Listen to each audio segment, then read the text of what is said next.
اور یہاں سے یہ کتنے تقریباً فیٹ بنتی ہے وہاں تک؟ جی السلام علیکم. تقریباً یہ 1300 فیٹ ہے. تو یہ ہم نے عید کے بعد اس کی اوپننگ کی ہے. تو میں نے خود ہزارہ یونیورسٹی سے آپ کا اسٹوڈنٹ ہوں, بی ایس بھی کیا ہے ٹوریزم میں. تو میں نے کہا ہم ایسا ایک کام کرتے ہیں کہ کچھ چند لوگ ہیں ان کو پروموٹ کریں, ہراکے کے ٹوریزم کو پروموٹ کریں, اور روزگار ہم جو بھی ہے لوگوں کے لیے پیدا کریں. بہت اچھی بات کی ضیاء الاسلام نے. ضیاء الاسلام جو ہے یہ ہزارہ یونیورسٹی کے ٹوریزم ڈپارٹمنٹ کے اسٹوڈنٹ رہے ہیں, اور وہاں سے انہوں نے یہ آئیڈیا لے کے یہاں پہ امپلیمنٹ کیا ہے. ان کا کہنا ہے کہ یہ زپ لائن لگانے کا مقصد ٹوریزم کو فروغ دینا ہے, اور ساتھ ساتھ اس علاقے کے جو بے روزگار نوجوان ہیں ان کو روزگار مہیا کرنا ہے. تو یہ تقریباً لمبائی اس کی کتنی ہے؟ 1300 فیٹ ہے. 1300 فیٹ لمبی یہ زپ لائن ہے. ضرور انجوائے کریے گا. یہ زپ لائن آپ کو دریا کنہار کی دوسری جانب لے کے جاتی ہے, اور دوسری جانب بہت پیارا پکنک سپاٹ ہے. وہاں پہ سامنے ایک بہت اچھا ریسٹورینٹ بھی ہے, بیٹھ کے چائے بھی پی سکتے ہیں. اور اچھی بات یہ ہے کہ ضیاء الاسلام کی وہاں پہ بائکس موجود ہوں گی, وہ واپس آپ کو یہاں پہ اس مقام پہ لے کے آئیں گی.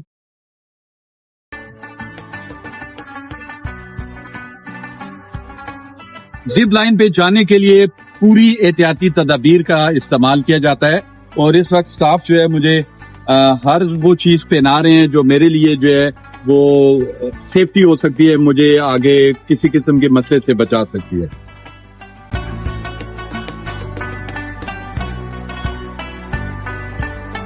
ضیاء یہ بتائیے گا کہ ہمارے ٹورسٹ جو یہاں پہ آنا چاہتے ہیں اور آپ کی زپ لائن کو یوز کرنا چاہیں گے تو ان کے لیے ٹکٹ کتنا ہوگا؟ سر ابھی تو ان کے لیے ٹکٹ 1000 میں جا رہا ہے, لیکن کچھ ان کو آف کر لیتے ہیں. جی, ان کا کہنا ہے کہ جو بھی ٹورسٹ یہاں پہ آئیں گے ویسے جو ہے یہاں سے وہاں تک کا اور واپس لانے کا 1000 جو ہے وہ ٹکٹ ہے, لیکن چونکہ وہ ٹورسٹ ہمارے مہمان ہیں تو ان کے ساتھ ڈسکاؤنٹڈ ریٹس ہوں گے.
ناظرین آخرکار ہم اپنی منزل پہ پہنچ ہی گئے, یعنی بالا کوٹ. اس وقت ہم گزر رہے ہیں بالا کوٹ سٹی سے. آپ کو یہ بتاتا چلوں کہ بالا کوٹ سٹی کی جو بلڈنگز دونوں سائڈوں پہ آپ کو نظر آ رہی ہیں, یہ جو دکانیں ہیں, جو مارکیٹس ہیں, یہ 2005 کے ارتھکویک میں سارے گر چکی تھی اور یہاں پر صرف ملبے کے ڈھیر تھے. یہ دوبارہ تعمیر کی گئی ہیں. اور جب ہم آگے بڑھتے ہیں تو یہ بالا کوٹ کا جو شہر ہے یہ کافی لمبا ہے, تقریباً 1 سے 1.5 کلومیٹر اس کی لمبائی ہے. اور ہماری دائیں جانب جو ہے وہ دریائے کنہار بہہ رہا ہے. یہ وہی دریائے کنہار ہے جو ناران سے شروع ہوتا ہے اور آگے جا کر کشمیر میں جہلم کے ساتھ مل جاتا ہے. بالا کوٹ مانسہرہ کا پرفتح مقام ہے. 8 اکتوبر 2005 کے زلزلے نے اس شہر کو بری طرح تباہ کر دیا تھا.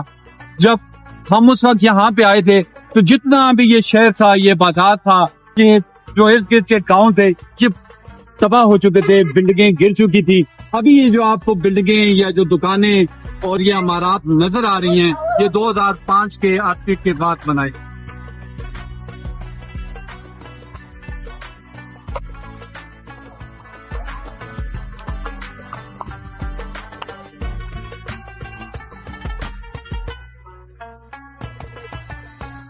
بالا کوٹ میں جب آپ آتے ہیں تو اس طرح چھوٹی چھوٹی گلیاں ہیں, اور ہر گلی کے اندر آپ کو مختلف قسم کی دکانیں ملیں گی.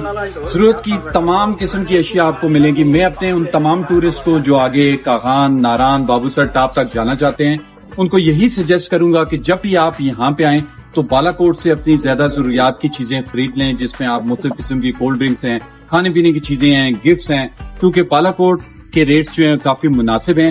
جیسے جیسے آپ آگے چلتے جائیں گے ٹورسٹ پوائنٹس پہ جائیں گے تو قیمتیں بڑھتی جائیں گی. اس وقت ہم موجود ہیں بالکل سید احمد بریلوی کی جو مقبرہ ہے، ان کی قبر ہے، اس کے بالکل ساتھ ہیں. اور یہاں پہ میں آپ کو دکھاتا ہوں کہ بہت ہی اچھی ایک شاپ ہے جہاں پہ آپ کو مختلف قسم کے گفٹس اور بہت ہی اچھی اچھی چیزیں مل سکتی ہیں. ہینڈی کرافٹ ملیں گے، گفٹس ملیں گے، تو آپ کو دکھاتے ہیں.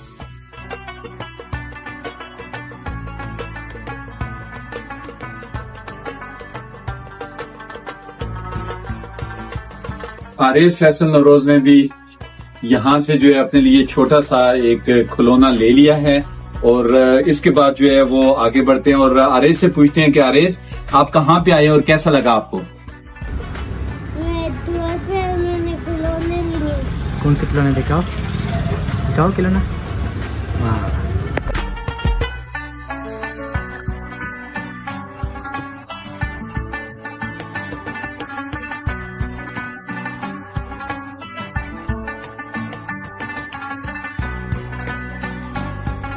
یہ وہ مقام ہے جہاں پہ سید احمد بریلوی کی قبر موجود ہے. یہاں پہ ہم نے فاتحہ خوانی کی.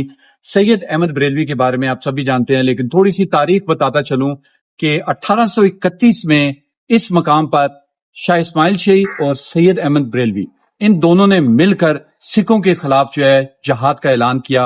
اور 1831 میں ہی جمعے کا دن تھا، آپ نے سکھوں کے ساتھ جنگ لڑتے ہوئے شہادت نوش فرمایا. اس وقت ہم موجود ہیں ان کی بالکل قبر کے پاس، سید احمد بریلوی کی قبر کے پاس، جبکہ سید شاہ اسماعیل کی جو قبر ہے وہ یہاں سے کچھ فاصلے پر ہے، وہ دوسری جانب ہے. تاریخ یہاں پہ تھوڑی سی لکھی ہوئی ہے. سید احمد بریلوی ہیں، ان کے والد کا نام سید محمد عرفان اور ان کا اپنا نام سید احمد شہید بریلوی ہے.